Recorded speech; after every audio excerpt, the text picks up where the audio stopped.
Parole de foi.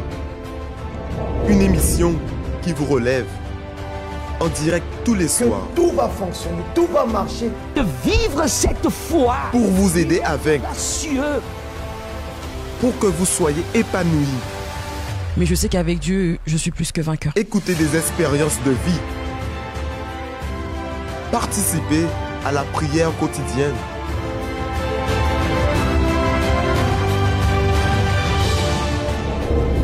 Vous assistez à l'émission Parole de vie. Bonsoir à tous, nous sommes déjà en direct avec l'émission Parole de vie. Aujourd'hui, vendredi, jour dans lequel, au Centre d'accueil universel, nous faisons ce travail de délivrance et nous avons particulièrement aussi aidé les personnes qui souffrent avec les problèmes de la dépression. Et ainsi, nous avons eu cette journée pour aider les personnes qui ont déjà frappé plusieurs portes, ont déjà tout essayé pour pouvoir s'en sortir. Mais il s'est trouvé que le problème était un problème spirituel et seulement avec la parole de Dieu que la personne, elle peut être délivrée et par la manifestation de la foi. Et ainsi, Pasteur Bruno, tous ceux qui ont été aujourd'hui au centre d'accueil universel ont été aidés par rapport à la délivrance. Bonsoir, Pasteur Francisco. Bonsoir à tous. Certainement, cette personne qui était avec nous cette journée, elle a reçu la bénédiction. Elle a reçu la délivrance, la victoire. Toutes les personnes qui ont pu être avec nous, elles ont aussi appris à combattre, à lutter contre le mal. Parce que le centre d'accueil universel, il est comme une école pour apprendre à combattre les œuvres, les forces du mal, à combattre le problème. Et c'est pour cela encore que nous sommes ici ce soir, parce que même après une journée de lutte, on est là afin d'aider, afin d'apprendre à cette personne aussi pour qu'elle puisse vaincre ses problèmes. Oui, et comme c'est une école dans laquelle les personnes, elles apprennent, elles finissent aussi par comprendre que ce qui est l'origine du problème qu'elles souffrent, c'est un mal spirituel. C'est un mal qui emprisonne la personne. Vous savez, Pasteur Bruno, il y a beaucoup de personnes qui, elles, comprennent seulement une fois qu'elles arrivent au centre d'accueil universel et à la lumière de la parole de Dieu, seulement là qu'elles comprennent que le fait qu'elles souffrent, c'est parce qu'il existe une force spirituelle du mal qui domine dans leur vie. Et Jésus, il a bien dit à ce sujet. Jésus, il a dit, vous connaîtrez la vérité et la vérité, elle, vous affranchira. C'est pour cette raison que la parole de Dieu, elle est efficace. Lorsque la personne, elle va s'appuyer sur la parole de Dieu, lorsque la personne, elle va confier en l'Éternel, peu importe la gravité de ces problèmes, de ces mal qui arrivent dans la vie de la personne, peu importe si cette personne, elle souffre déjà depuis qu'elle est née ou alors depuis son adolescence, depuis 10 ans, 20 ans, ce mal qui est dans la vie de la personne est brisé, ce mal qui est dans la vie de la personne est alors détruit. Et pour cette raison, nous voulons déjà laisser ici un appel, une invitation à toutes les personnes qui sont en train de regarder cette émission, l'importance qu'il y a de pouvoir partager avec d'autres personnes. Parce que beaucoup de ces personnes, elles n'ont pas encore pris connaissance de ce travail que nous réalisons à travers le centre d'accueil universel. De là, Pasteur Bruno, l'importance qu'il y a de pouvoir partager au maximum, de faire en sorte que soit publié, comme Jésus il a dit, qu'il fallait publier partout, annoncer cette parole, la bonne nouvelle. Alors, vous qui êtes en train de voir cette émission, vous pouvez en ce moment déjà partager avec d'autres personnes. Oui, envoyez le lien, envoyez alors un message à ces personnes que vous connaissez à votre entourage, afin qu'elles puissent aussi participer de cette émission, parce que, comme nous sommes en train de parler, Pasteur Francisco, la personne, elle a besoin de connaître, de savoir les origines, parfois, du problème, de connaître l'ennemi, afin qu'elle puisse vaincre ses ennemis. C'est cela que nous faisons chaque vendredi au centre d'accueil universel. Nous enseignons la personne alors à connaître l'ennemi, que c'est cette force maligne, que c'est ces origines spirituelles parfois qui sont derrière une maladie incurable, un problème familial, un problème conjugal, des échecs sentimentaux, de situations que la personne, elle passe, que partout où elle va, elle n'a que des échecs, toujours la défaite, toujours des situations à qui elle se trouve limitée et elle ne sait plus quoi faire. Nous sommes en train d'apprendre à vaincre les limites. Et alors, nous ne pouvons pas être aussi limités dans le sens de partager, d'inviter quelqu'un à participer avec nous de cette émission et aussi à participer de la prière que nous allons faire à la fin de cette émission. Il faut partager d'une manière illimitée. Hein?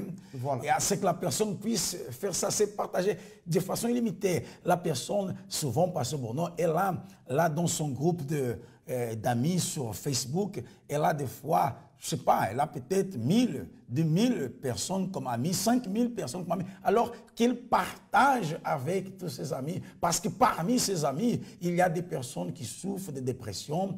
Il y a des personnes qui, en ce moment même, elles sont en train d'avoir des pensées ténébreuses, obscures, et en train de penser peut-être même à commettre l'irréparable, commettre le suicide. Et comme nous sommes en train de parler, le suicide n'est pas la solution. Parce que la solution, elle vient du Seigneur Jésus. Et beaucoup sont les personnes qui au centre d'accueil universel trouvent cette solution. Pour cette raison, aujourd'hui, elles ont témoigné. Nous avons les témoignages là de Madame Caroline qui va aussi nous raconter comment était sa vie auparavant et ce qui est devenu sa vie après qu'elle a commencé à participer des réunions que nous avons au centre d'accueil universel. Restez avec les témoignages de Madame Caroline.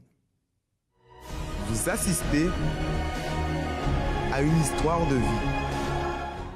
Madame Caroline, Oui. ça fait combien de temps que vous êtes au centre d'accueil universel, Madame Caroline? Je suis au centre d'accueil depuis vers fin 2006. Fin 2006, environ 10 ans. Oui. 10 ans, comment vous étiez avant d'arriver au centre d'accueil universel? Mais avant d'arriver au centre d'accueil, spirituellement, j'étais complètement morte. C'est-à-dire? Parce que j'étais quelqu'un qui était toujours angoissé. Déjà, naturellement, je suis très, très sentimentale, très sensible. Et je prenais toujours le problème des autres pour mettre sur mon dos, même si je ne pouvais pas pouvoir les aider. Et ça m'angoissait, le fait que je ne pouvais pas arriver vraiment à aider les autres. Et moi, je me mettais en dernier lieu. J'ai été toujours comme ça. Et dans ce caractère-là, j'ai eu à perdre 3 de mes grands frères, une de mes grandes sœurs. Et ça m'a encore plus vraiment enfoncé. Je disais, mais voilà, qu'est-ce que je dois devenir? Puisque je suis la dernière de la famille, tous mes aînés partent, et il y a plein d'orphelins, parce qu'aucun de leurs enfants, ils étaient tous étudiants. Et bon, comme d'habitude, comme j'ai l'habitude de tout endosser, j'ai encore tout endossé, mais là, je ne pouvais pas. Et j'étais vraiment comme ça. Et c'est dans ça que je me suis dit, bon, il faut que j'aille en Europe pour continuer d'aider les orphelins que mes frères m'ont laissés, parce que toute seule, je ne pourrais pas, je n'ai pas les moyens. Et c'est comme ça que je suis venue en Europe. Et on arrive en Europe. Votre vie, elle a changé comme ça? Non, ma vie n'a pas changé. Ma vie n'a vraiment pas changé. Ça s'est empiré parce qu'il s'est rajouté les problèmes des papiers. Il fallait être en situation régulière pour pouvoir vraiment travailler, tout et tout. Et là, je me suis confrontée à ce problème-là. Donc, je n'avais pas de papiers, je ne pouvais pas faire ce que je voulais faire pour continuer d'aider ma famille, qui étaient vraiment tous des orphelins. J'ai un frère qui vivait ici, qui a fait lui ses enfants ici. Lui aussi, il était décédé. Donc, j'avais aussi des neveux ici qui étaient étudiants. Et il y en a qui étaient à Abidjan, qui étaient étudiants. Et tout ça sur mon dos. Et franchement, je vivais pas. Je ne vivais pas avec une lettre d'expulsion. Et c'est comme ça que Ici en France, vous avez reçu une lettre d'expulsion. Et c'est comme ça que je cherchais vraiment les solutions partout. Et c'est comme ça que j'ai expliqué à un ami qui m'a dit, voilà, il y a un groupe de tes frères qui prient à Stalingrad. Il m'a donné l'adresse. Il m'a dit, si vous allez là-bas, ils vont vous aider. Je me suis mise dedans. Et après, j'ai parlé avec un pasteur. Et il m'a dit, madame, vous croyez? J'ai dit, oui, je crois. Je suis venue de l'autre côté, mais vraiment, c'est différent. Et il m'a dit, tout ce qu'il m'a dit de faire, j'ai suivi ça à la lettre. J'ai dit, mais mon Dieu, bon, voilà, de toute façon, je ne peux rien faire d'autre. Vous avez obéi. Ah oui. Quelles ont été les conséquences? Qu'est-ce qui est arrivé dans votre vie? Déjà, j'ai eu les papiers. J'habitais dans une maison insalubre dans le 14e. Et quand je suis arrivée, je me suis inscrite là-bas dans une association qui aidait les gens à trouver les logements. Donc, je me suis inscrite et j'ai déposé ma demande de logement. Et c'est comme ça, et ça a coïncidé le fait que je connaisse l'église. Donc, quand j'ai connu l'église, 3 mois juste quand j'ai déposé les documents, en fréquentant l'église, en mettant ma foi en choses en Vous avez pratique, fait les chaînes de prière? en faisant les chaînes de prière, j'ai été logée. On m'a même proposé 2 logements où j'ai choisi la plus neuve. Donc, Dieu m'a répondu, j'ai été logée. Les papiers, j'ai eu mes papiers. J'ai eu même la nationalité française. Et depuis ce jour, bon... Vous avez eu une lettre d'expulsion tout au départ. Oui. Aujourd'hui, vous avez la nationalité française. Oui, pasteur. Aujourd'hui, vous avez les J'ai la maison, un logement. Oui. Comment ça se passe aujourd'hui avec vous? Ben aujourd'hui, même les émotions, les sentiments, tout ça là, je ne suis plus comme ça. Je n'ai plus du tout peur. Bon, là maintenant, je confie tout à Dieu, je confie à Jésus, toute ma famille, je confie à Dieu. Et c'est comme ça, quand je venais à l'église, je suis venue avec ma fille. Et 1 an et demi après, un de ces 4 matins, elle m'a envoyé un message, elle dit, maman, je ne viens plus à l'église, je ne veux plus attendre parler de l'église. J'ai dit, waouh, ça c'est quoi encore? Bon, je me suis encore mise à prier. Je dis, mon Dieu, ça ne peut pas se passer comme ça. Et j'ai persévéré, je n'ai jamais manqué un seul propos de prière de famille. Et 5 ans après, elle est revenue dans la présence de Dieu. Et ça, vraiment, c'est... 5 ans, vous avez persévéré, vous avez persisté. Oui. Comment vous vous sentez aujourd'hui? Oh, mais je me sens bien. C'est vrai, j'ai toujours les luttes, hein, ça vient, mais quand ça vient comme ça, je dévie, ça touche Jésus. Ce n'est même plus moi que ça touche. Je ne sais pas, sans la présence de Dieu, je n'ai pas de vie ailleurs qu'ici. Amen. Grâce à Dieu. Que Dieu vous bénisse, madame. Merci beaucoup. Merci. Vous assistez à l'émission Parole de vie. Dépression, tristesse, Isolement, séparation, détresse, suicide. stress. Quelles sont les attitudes qui peuvent camoufler une dépression? En fait, on vit dans une société, on porte tous un masque. Dès qu'on sort de chez soi, on est obligé de jouer un rôle. Donc à vrai dire, on se fait violence et puis on essaye de s'arranger pour passer au mieux et qu'on ne voit pas nos difficultés qu'on rencontre dans la vie. Quels sont les facteurs qui peuvent aggraver une dépression au point qu'il y ait tellement de personnes qui finissent par se suicider? Pour moi, ce serait se tourner en rond en soi-même, jamais vouloir s'en sortir, être solitaire, vivre, voilà. Je suis passé par ce stade, donc... Le fait de se retrouver après avec d'autres personnes qui sont peut-être plus... Ça peut être plus alarmant et donc de ce fait, on peut sombrer facilement et après, on peut avoir des envies de suicide et je peux le comprendre. Pourquoi, d'après vous, la France est au premier rang mondial des pays où sévit la dépression? Alors en fait, il y a beaucoup de stress. Paris est une ville stressante parce que voilà, on est 60 millions dans toute la France, mais sur Paris, j'ai oublié le chiffre. Donc en fait, c'est une ville qui évolue très vite et il y a beaucoup de changements. Donc en fait, on vit en accéléré et on ne prend pas le temps de se parler. Maintenant, tout est sur Internet. Donc à vrai dire, les gens s'isolent plus. Tout le monde est avec sa tablette, son portable, que ce soit dans le métro. Il n'y a plus de communication. Ah non, l'Algérie, c'est le premier pays en dépression au monde. Hein. Ouais, je suis algérien et je vous jure que tout le peuple algérien est dépressif.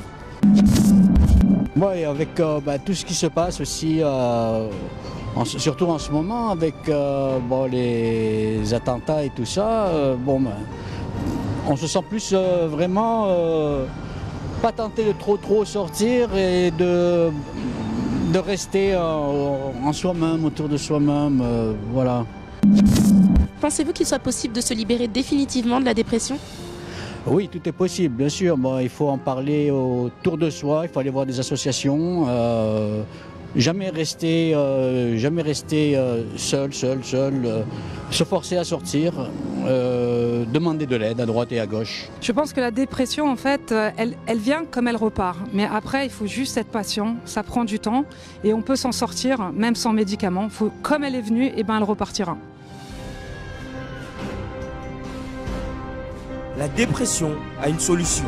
Le suicide n'est pas la solution. Très bien, nous sommes de retour avec vous dans cette émission Parole de vie. Et comme l'exemple de Mme Caroline, peut-être vous êtes en train de passer des situations de la même façon qu'elle a traversé, des choses qu'elle a rendues, Pasteur Francisco, limitées dans le sens parce qu'elle n'arrivait pas déjà à avoir des enfants, elle s'occupait des enfants des autres. En arrivant en France, elle pensait que la situation allait changer, n'avait pas de papier aussi, ça veut dire qu'elle n'arrivait pas à travailler comme il faut, à mener bien sa vie. Elle était quelqu'un qui était très malheureuse, limitée dans sa vie. Aujourd'hui, à travers la foi et à travers les enseignements au centre d'accueil universel, elle a pu vaincre ses limites. Aujourd'hui, elle a pu rétablir sa vie, avoir ses papiers, changer sa situation. Ça veut dire la foi l'a rendue illimitée dans ce qu'elle voulait faire, dans ce qu'elle voulait vaincre dans sa vie. Avant, quand il y avait le blocage, elle se sentait perdue, elle se sentait désespérée. Cette personne qui elle arrive à cette étape à São Francisco, comme nous sommes en train de parler de la dépression, une mère qui, elle voit que tous les enfants qu'elle met au monde meurent. Ça veut dire il y a ce mal de dépression aussi qui vient sur la personne, l'empêchant aussi d'avancer dans tous les autres domaines, de sa vie. Mais nous sommes là en train de dire qu'il y a la solution. Ainsi comme il y a eu pour Madame Caroline, il y a pour vous, il y a pour cette personne qui peut-être en cet instant vous pouvez inviter, que vous pouvez envoyer le lien partagé afin qu'elle puisse aussi participer et en écoutant le témoignage par São Francisco, elle saura qu'il y a un Dieu qui change la situation, un Dieu qui n'a pas de limites, mais qui certainement va l'aider. Seulement à travers la foi que la personne, elle peut alors surmonter tous ces problèmes qu'elle rencontre aujourd'hui dans sa vie. Et comme Pasteur Bruno, nous sommes en train de parler au sujet de pouvoir dépasser les limites, c'est parce que nous avons plusieurs exemples, pas seulement dans la Bible, mais que nous pouvons voir aussi de nos jours des personnes comme le cas de Madame Caroline, nous venons de voir son témoignage à l'instant, et beaucoup d'autres personnes. Combien ne sont pas les personnes, Pasteur Bruno, qui sont arrivées au centre d'accueil universel et elles étaient condamnées, selon la médecine, avec une maladie considérée incurable, mais aussi mortelle.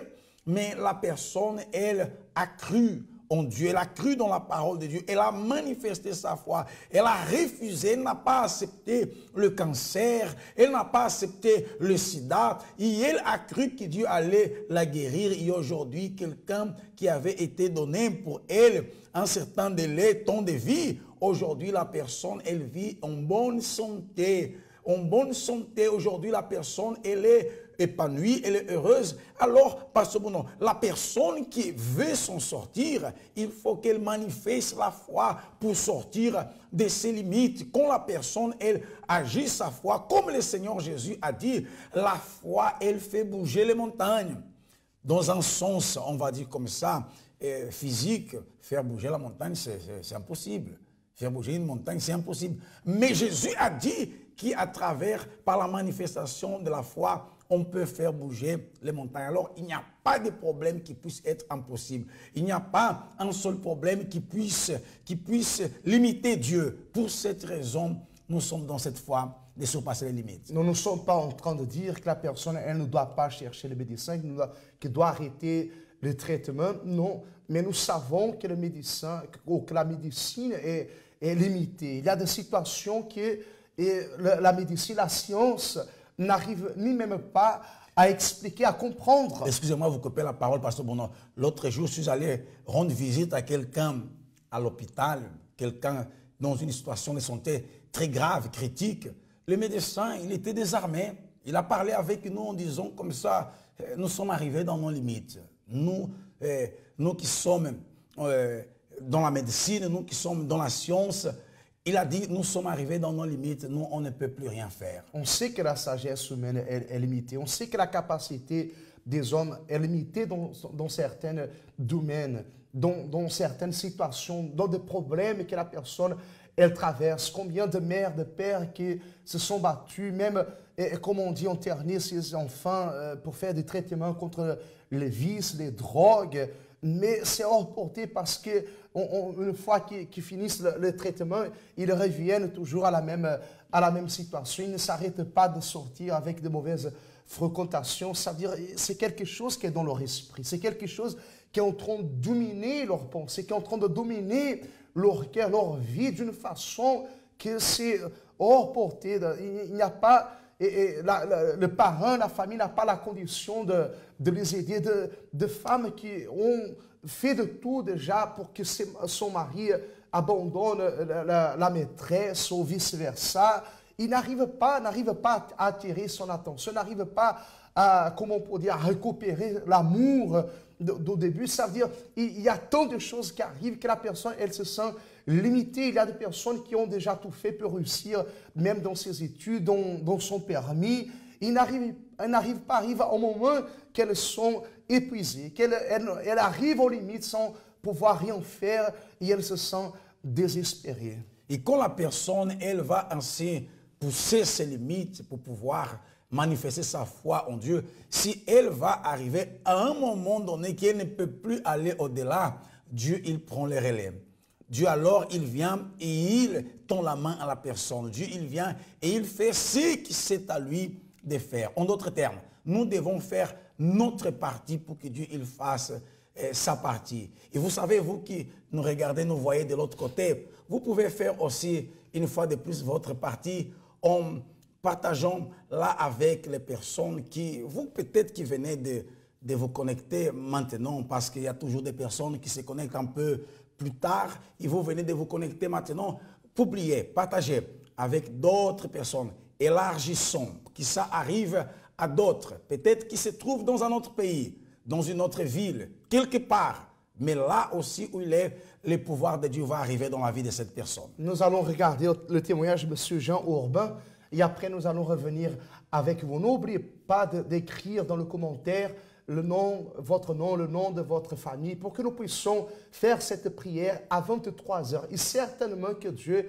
il va se manifester d'une façon illimitée dans votre vie. Alors, soyons dans cette foi. Regardez le témoignage, après nous allons revenir avec vous. Vous assistez à une histoire de vie. Bonjour, moi je m'appelle Tatoué Jean Urbain, j'habite dans les Hauts-de-l'Ouest et je vais vous raconter un petit peu ma vie avant d'arriver au centre d'accueil. Ma vie c'était quoi? C'était l'alcool, cigarettes et puis beaucoup de colère. J'étais tout le temps en colère, l'alcool, cigarettes. Et le soir quand je sortais de mon travail, parce que je travaillais quand même là assez loin, de l'ouest aller dans l'est, ça fait un bout de chemin à faire. Je partais le matin très tôt, même si mon boulot commence à 7 h, je quitte la maison 3 h du mat, parce que j'étais fatigué chez moi, resté chez moi, et je ne voulais plus voir personne, je voulais partir. Bon. Le soir, quand je quitte à 16 h mon boulot sur Saint-Benoît, il y a de l'embouteillage, il y a tout, mais au lieu de rentrer à la maison directement, ben, je passe au bar, je commençais à boire la bière, whisky, et prendre mes 2 paquets de cigarettes. Je fumais aussi 2 paquets et demi par jour et je prenais mes 2 paquets de cigarettes et après je restais dans le bar jusqu'à vers 18 h, 18 h 30 et après je rentre à la maison. En arrivant à la maison, je regarde ma femme, si elle est devant la télévision. C'était vraiment de la colère qui me monte dessus, si la bouffe est prête, tout ça. Bon, ma femme est là, elle peut vous raconter le problème qu'elle a eu, avec tous les soucis qu'on a eu ensemble. Mais pour ma part, ben, j'ai connu le centre d'accueil ici, à Saint-Denis de la Réunion. J'ai connu le centre d'accueil par sa tante. Je suis venu. Elle m'a dit, bon, elle a rencontré sa tante, elle a dit, oui, il faut trouver, il y a quelque part pour ma guérison, il faut qu'on vienne. J'avais pas confiance, j'ai déjà vu les marabouts, j'ai vu les sorcelleries, j'ai vu tout. Ça m'a coûté près de 8 000 €. Et elle est partie le mardi, elle m'a raconté, et le vendredi 9 juillet, à 18 h 30, je suis arrivé à Saint-Denis, dans le centre d'accueil. J'ai regardé autour de moi, je regardais tout le monde. Je me suis mis au fond de la salle, et puis j'ai écouté le pasteur prêcher. Tout ce que le pasteur disait, je voyais que c'était la vérité. Je voyais que c'était la vérité ce qu'il disait, parce que moi, à l'époque, il parlait aussi de l'alcool, du vice et tout. J'ai dit, moi j'ai dit, ça c'est tout moi. Bon, je lui ai dit comme ça, bon écoute, Seigneur, si vraiment tu es là, alors donne-moi le courage pour revenir. J'avais plein de problèmes, j'avais le problème de douleurs, j'avais un mal au dos, 2 hernies discales.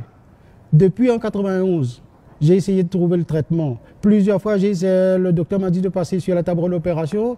J'ai dit non, je ne passe pas sur la table d'opération tant que je ne suis pas dans un fauteuil roulant. En venant ici, le premier vendredi, quand le pasteur va poser la main sur ma tête, pendant 2 semaines, c'était pareil. Et la 3e semaine, j'ai eu ma guérison. Ma guérison totale. Ben, depuis ce jour, j'ai plus de mal au dos, c'est grâce à Dieu. C'était en mois de décembre, je crois, qu'on a eu la campagne. On a fait parce que je voulais faire mois de juillet, mais c'était trop vite, c'était trop proche, je ne savais rien. J'ai écouté le pasteur, j'ai dit bon, c'est l'occasion ou jamais de me réconcilier avec Dieu. Alors j'ai fait le sacrifice. Dieu merci, tout mon ménage était heureux, on vit vraiment bien ensemble. On est toujours ensemble, parce que depuis même si je buvais, hein, on ne sortait jamais sans l'autre. On n'irait jamais une soirée, lui ça de son côté, moi de mon côté. Depuis qu'on est ensemble, depuis en 86 on est ensemble, le 10 juin 86 on est ensemble, on ne s'est jamais quitté. Mais il y avait un démon qui nous détruisait depuis avant d'arriver au centre d'accueil. Et pour l'instant, maintenant, j'ai mis le démon à terre, je l'ai écrasé. Et maintenant, ma vie est superbe. Alors, je vous conseille, si vous avez un problème, allez pas voir le marabout à droite à gauche. Faites comme moi. J'ai dépensé 8 000 €. Faites pas comme moi. Viens directement au centre d'accueil. Vous assistez à l'émission Parole de vie. Participez à la marche du combat contre la dépression.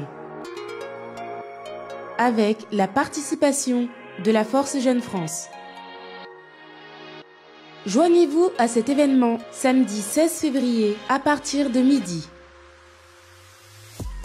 Une marche pour faire entendre que la dépression a une solution et que le suicide n'est pas la solution. Rendez-vous à la gare de l'Est pour débuter la marche. Ensemble, luttons contre la dépression.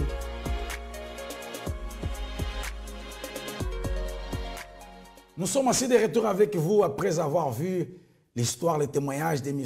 Jean Urbain.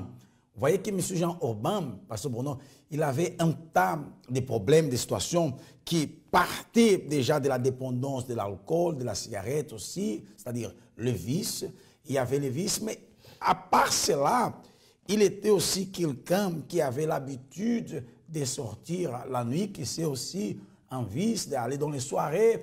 Il rentrait à la maison déjà dans un état déplorable et il souffrait aussi d'hernie.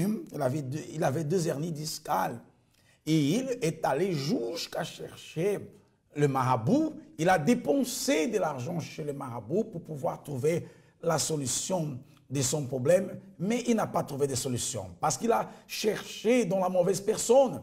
Il y a des personnes qui frappent plusieurs portes. Il y a des personnes qui cherchent à gauche, à droite pour pouvoir s'en sortir, mais ils n'y arrivent pas parce que la solution, seulement Jésus. Il n'y a que Jésus qui peut véritablement délivrer cette personne qui se trouve en cet instant même peut-être déprimée, qui se trouve angoissée, triste en pensant au suicide, en pensant à mettre un terme dans sa propre vie. C'est pour cela que nous invitons à que vous puissiez partager le maximum ces liens avec d'autres personnes afin qu'elles puissent participer de la prière. Et vous qui nous écoutez, alors vous qui nous regardez, pouvez écrire dans le commentaire votre nom, le nom de vous être cher. Nous allons faire cette prière en votre faveur. Préparez un verre d'eau. Pasteur Francisco, ce verre d'eau, cette bouteille d'eau que cette personne, elle va préparer, ça sera un point de contact pour qu'elle puisse déjà vaincre ses limites, c'est le mot de tête, c'est l'insomnie, ses perturbations, ses persécutions, la nuit qu'elle parfois est là, ses attaques spirituelles la nuit. Nous voulons prier pour que dès maintenant, elle puisse être déjà libre afin qu'elle puisse prendre une attitude de foi comme ces personnes, M. Jean Urbain, Mme Caroline, tous ces témoignages que nous regardons chaque soir ici à la parole de vie, qu'elle puisse aussi prendre l'attitude d'aller dans le centre d'accueil universel le plus proche de Césaire afin de recevoir aussi les orientations pour pouvoir vaincre. Nous voulons prier en faveur des maximum de personnes. Et pour cette raison, une fois de plus, qu'il y ait le maximum de personnes ainsi unies avec nous à travers de cette émission. Et nous allons déterminer pour tout et n'importe quel problème que la solution puisse venir du Seigneur Jésus. Alors si vous avez déjà là préparé votre verre d'eau, votre bouteille d'eau, après cet appel pour la prière, nous allons revenir avec vous pour déterminer que l'Éternel, il vienne à vous visiter et surtout à manifester son pouvoir dans tous les domaines de votre vie. Si c'est ainsi, préparez-vous parce que nous allons parler avec Dieu maintenant.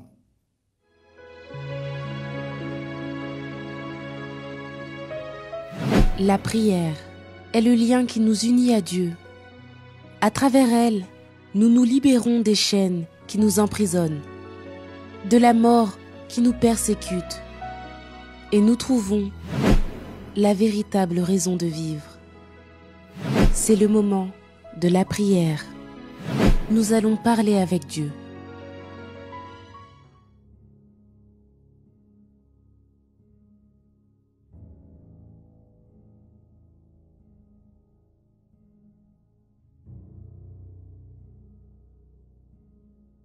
La dépression a une solution. Le suicide n'est pas la solution. Le centre d'accueil est à votre écoute 24 heures sur 24 au 01 53 35 85 11. Parlons avec Dieu maintenant.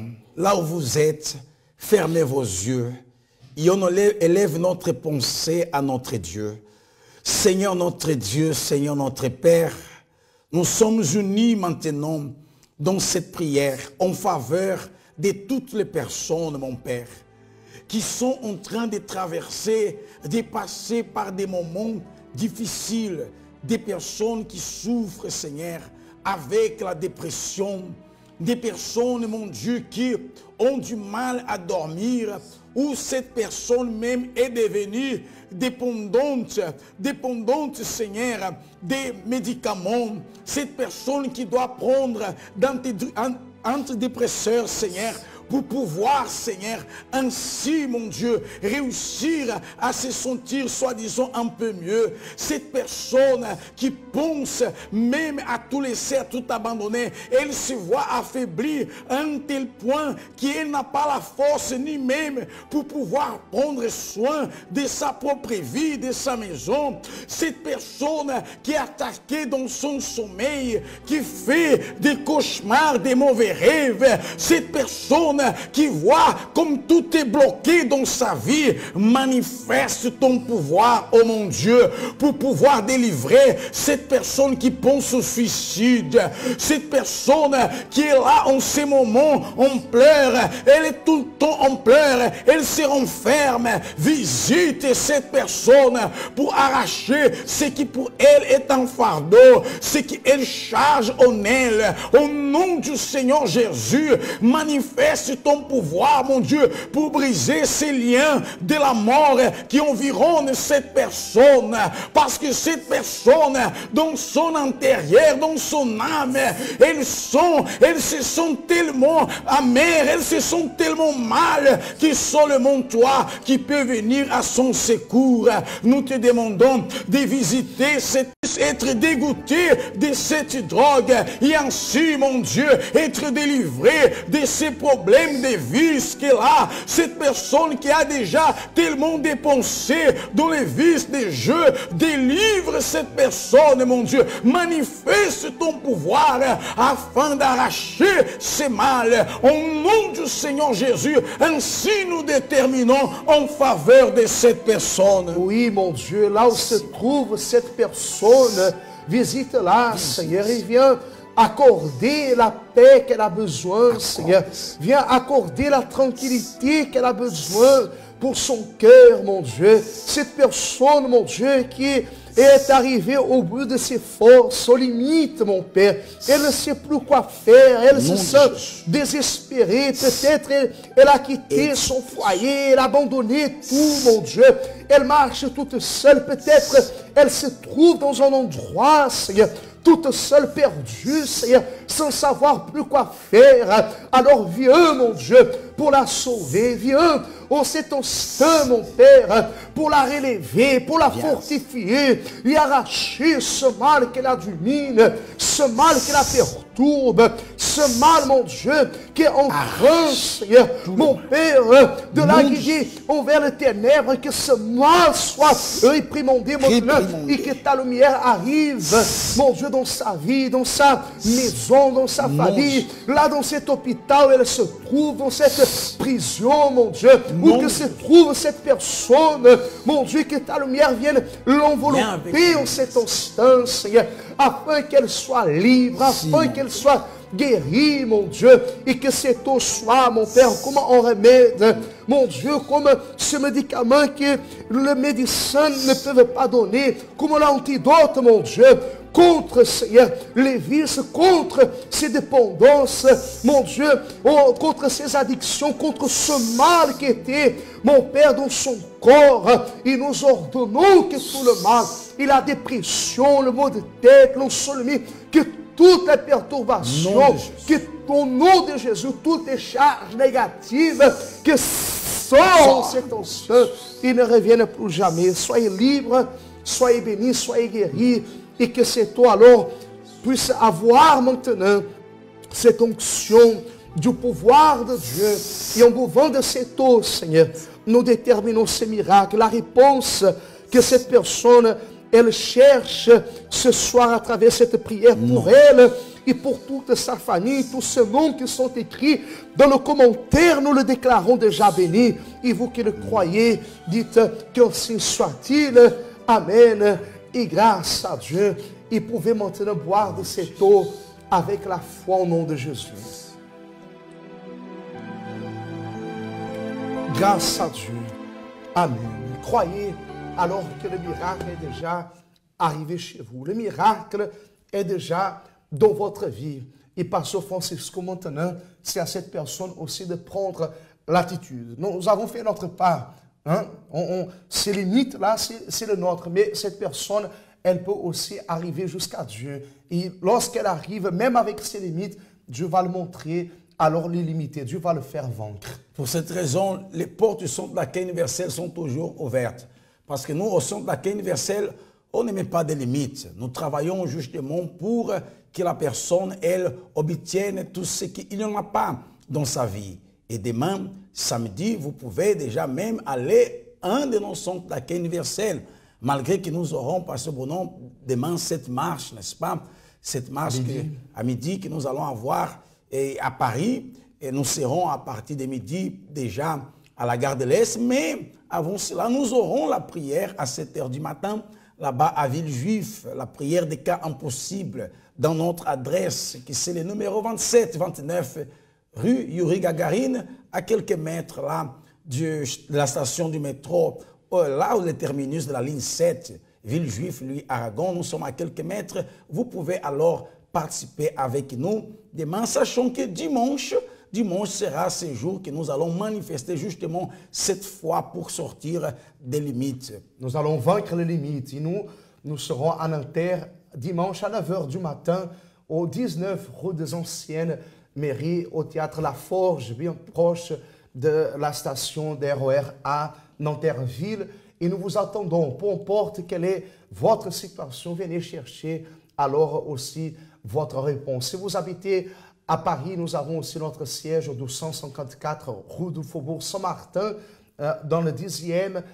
Ici à côté du métro Stalingrad au Lublin, vous avez la ligne 2, la ligne 5 et la ligne 7. Et vous pouvez aussi participer de ces réunions qui seront très spéciales, Pasteur Francisco. Le pouvoir de Dieu va se manifester, que ce soit dans la vie de cette personne, dans toute sa famille. Exactement. Et appelez donc, vous qui êtes en souffrance, contactez à notre numéro de téléphone qui c'est le 01 53 35 85 11. Appelez, vous qui êtes désespérés, vous qui êtes en souffrance et vous avez besoin de parler, appelez et vous saurez aussi comment aller au centre d'accueil universel qui soit le plus proche de chez vous.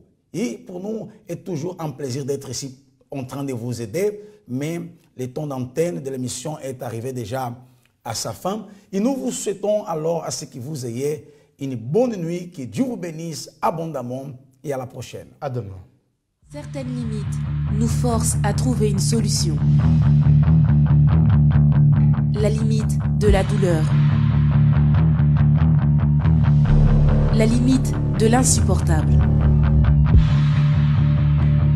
Quiconque atteint ces limites est disposé à tout.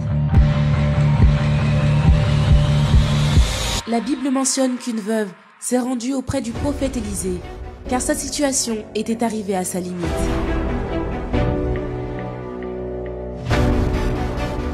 Élisée lui dit: Que puis-je faire pour toi? Dis-moi, qu'as-tu à la maison? Elle répondit: Ta servante n'a rien du tout à la maison qu'un vase d'huile. Lorsque cette veuve a mis sa foi en pratique, toutes ses limites ont pris fin et l'impossible est devenu possible. Du 4 au 17 février, si vous avez atteint la limite de votre douleur, rendez-vous au centre d'accueil. Découvrez comment vaincre vos limites et provoquer l'action de Dieu dans votre vie. Contactez-nous au 01 53 35 85 11 pour connaître l'adresse du centre d'accueil le plus proche de chez vous ou visitez notre site centredaccueil.fr.